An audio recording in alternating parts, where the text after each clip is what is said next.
Shields up, Ironbreakers. Rook here coming at you with another video, and today we're going to be talking about Monster Hunter World. And who the hell saw that one coming? Monster Hunter coming back to the PlayStation. I gotta tell you guys, I did not see it coming. You guys know that I've done a lot of videos about Monster Hunter, speaking specifically about Capcom wanting to bring Monster Hunter to the West and all the things that they were doing wrong. And guess what? It looks like they're going to be doing a lot of things right this time. I mean, anyone who has saw the footage from Monster Hunter World coming up on the Sony stage, on the Sony press event, you guys had to have been as blown away as I was, because I know that I was just completely like, what? This is just completely out of left field. Never, ever saw it coming, but we got a lot of stuff to talk about, so let's get to it. Before I actually tell you guys my opinion on all of these things and everything that's been announced and all the things we know from watching the gameplay and all that stuff, I wanted to share with you a portion of the official Capcom press release that I got from Gamasutra. They had the press release there, and I picked out a couple of segments here that I would like to read for you guys so that you guys have the official announcement, so to speak, while we're also going to be playing some gameplay footage in the background. Some of it is from the extended cut, which is like 5 minutes long. It's got some stuff that weren't actually on the trailer, so you guys might want to pay attention to that. But let's get started. So here's the official press release. At least just the sections that I personally selected.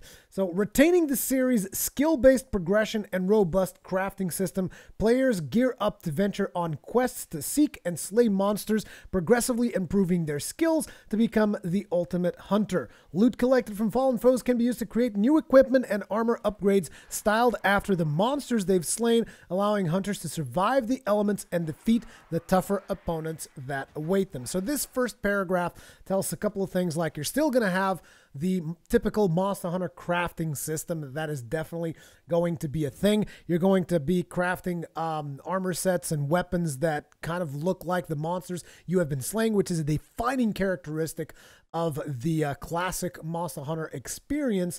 And your kind of like gameplay loop is going to revolve around the same thing. Kill monster, get quest, kill monster, craft armor, kill bigger monsters, so on and so forth.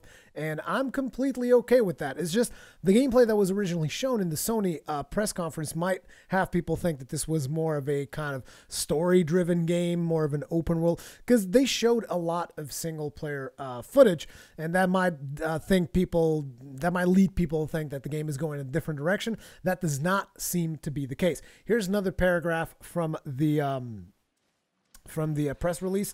Monster Hunter World delivers a seamless gameplay experience, allowing players to move freely across map areas that comprise the living ecosystems and dynamically transition from day to night. The landscape and its diverse inhabitants play a critical role in each quest as players strategically use the surrounding environment, including terrain, vegetation, and wildlife, to their advantage in battle or become hindered by the hazards they present. Hunters must use their cunning and abilities to track and maneuver their targets throughout the intense, evolving battle. So here, they're telling us about this is going to be an open world, no more of this connected areas with loading screens thing. It's going to be straight up open world. There's going to be a day-night cycle. I'm going to go ahead and speculate. Most likely you're going to have different monsters that show up more at night, and different monsters that will show up at day, even though it's not confirmed here. I'm going to say that is probably going to be a thing.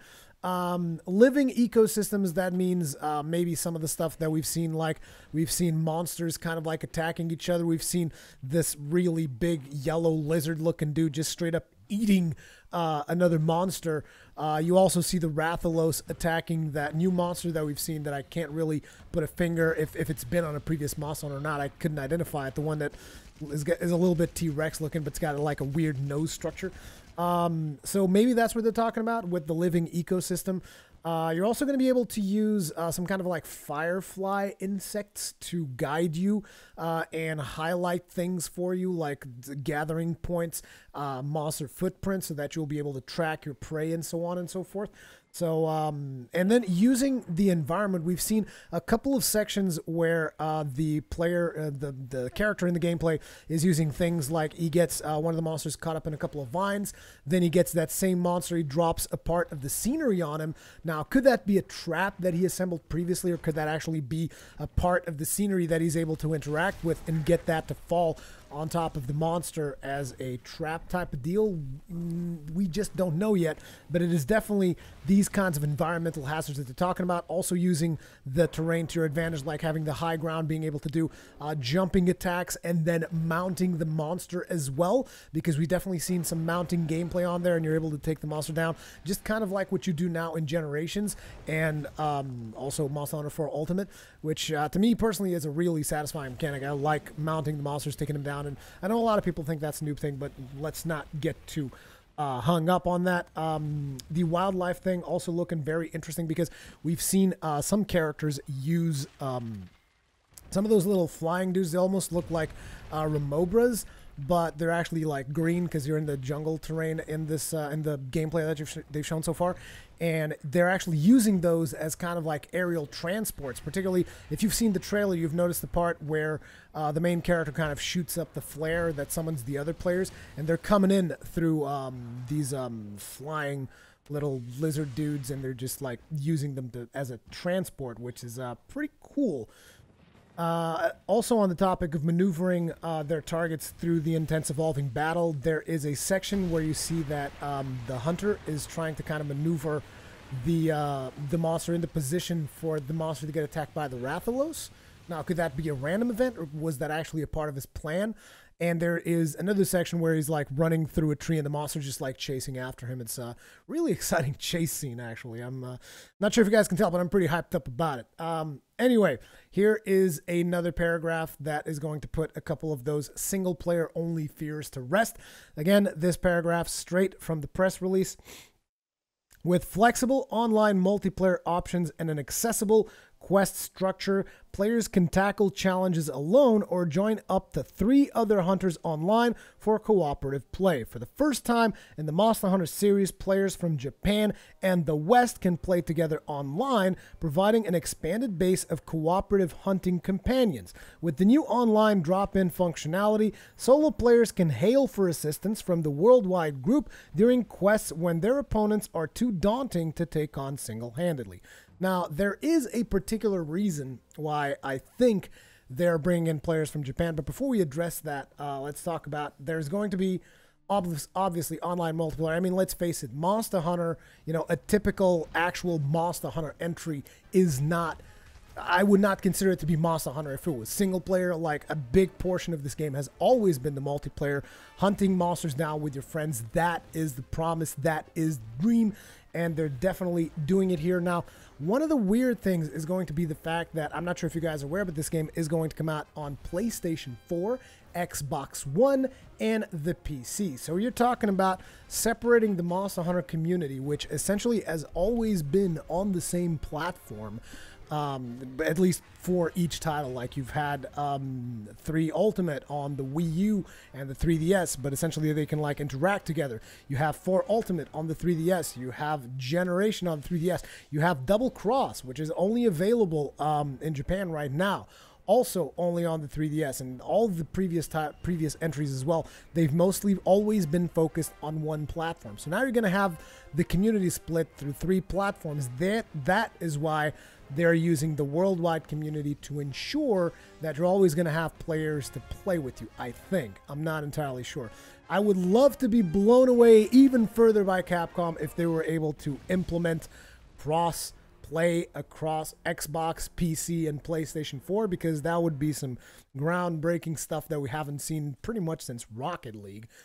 And because it would be amazing for the Monster Hunter community to be able to play the same game all together, regardless of platform. And I think most people would really, really appreciate that. But that has not been confirmed. That is just conjecture, and I have no idea if that's going to be a thing or not. But clearly, it is definitely going to have multiplayer. Now, some of my personal concerns. This was the last. This was the last bit from the press release, by the way. So now it's just going to be my opinions and the stuff that I've seen on gameplay. So some of my concerns is the fact that it is drop in, drop out. I feel like that is going to remove a little bit of the social element of Monster Hunter. And I know some people are going to call me old man Rurikon with your old man ways, but it's like, personally, I've always enjoyed, you know, the moments before a hunt when you're with your friends in the hunter's lobby and you're preparing for a quest and you're like, okay, you're going to bring the bow gun. That means I'm going to take this weapon, or you're going to take this other weapon that's going to play really well into this weapon that I have.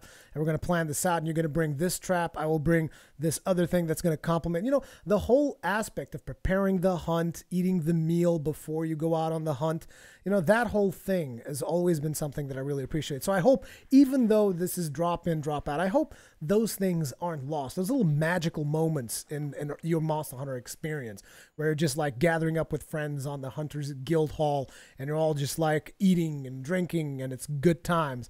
I hope those things aren't lost, you know, even though, of course, drop in, drop out, the convenience of that, the modernization essentially of Monster Hunter is what Monster Hunter World is bringing to the West. Speaking of which, something extremely important. It is the first time ever this has happened in the Monster Hunter franchise.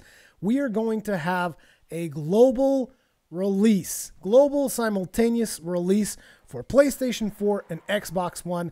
PC, I am sorry, I have some bad news. You guys are going to have to wait for an indeterminate amount of time after it gets released on consoles, because as per usual, for some strange reason, publishers love releasing stuff on consoles and then having to wait a while until it hits PC. I think it's they're scared of the piracy and all that other stuff. To be honest, I don't really think that's a proper justification, but hey, I'm going to be playing it on the PlayStation 4 anyways, particularly because on the PlayStation 4, there is going to be some exclusive content. This was mentioned in the official press release, so you guys can expect some kind of like Sony deal going into this Monster Hunter. So if you have the PlayStation 4, that is most likely going to have some kind of exclusivity with Monster Hunter, which we still don't know exactly what that's going to be. But usually in these kinds of situations, we also see the beta starting first on that particular platform, followed by maybe some kind of, I don't know, exclusive weapon, exclusive armor set. I'm thinking there might even be like an exclusive monster or something for PlayStation 4, which I think is really unfortunate because, sure, whatever, I have a PlayStation 4. I was going to play it on PlayStation 4 anyway because most of my friends play there, but ultimately I don't like it when people miss out, you know. It's the same thing kind of like with Destiny and whatnot. But anyways, continuing on, what can you expect from Monster Hunter World? Well, if you've been watching the gameplay on this video, clearly you can see that we got modern graphics. We have a complete modernization on Monster Hunter. It's going to be an open world, seamless open world, day-night cycles. So all the things that you would expect from a modern open world game, obviously with the gameplay of Monster Hunter. You're going to be able to hunt monsters. You're going to be able to chase them through the seamlessly integrated open world, which we still don't know exactly how that's going to work. Like, how far can the monsters run then, you know? Can you be hunting a monster in the forest and suddenly he runs away to like a volcano area?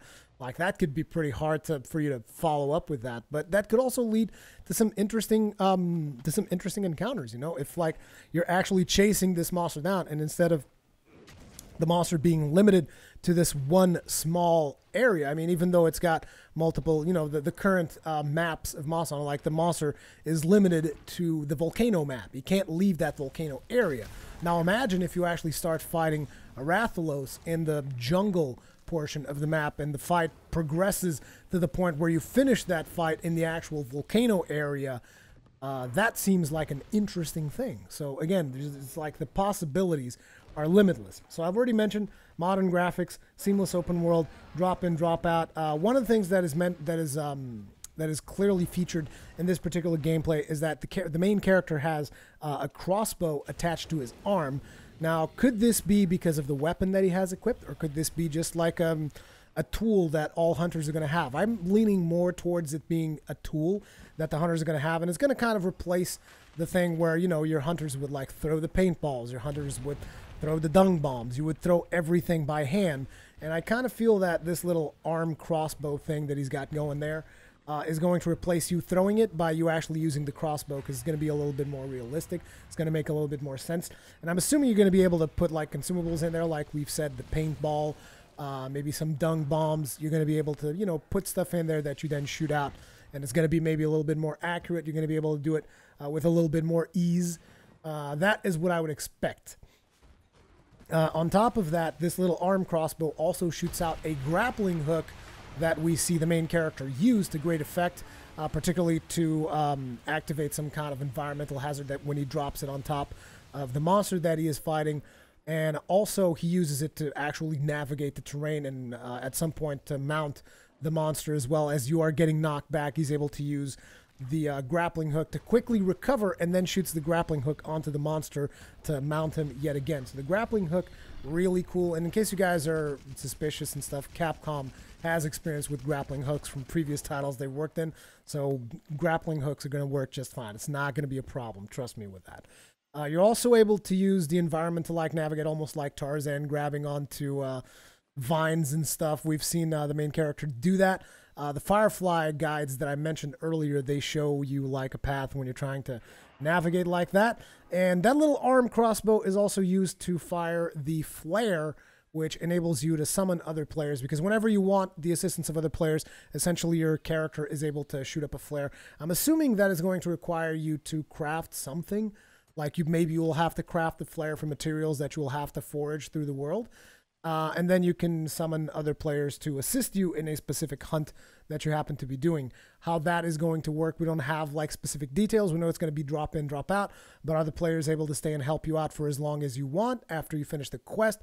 Do they leave after the quest is finished? How all that's going to work? Again, details forthcoming later down the line. Now, we've seen some interesting stealth mechanics in the form of hiding in brushes, as we mentioned earlier, like using the environment to your advantage. So we've seen the character hiding in a brush. We've also seen the character use some kind of ghillie suit, which he was covered in like plants and leaves and stuff like that, which was kind of cool, but it seemed like the monster was still aware that the player was there because of the smell.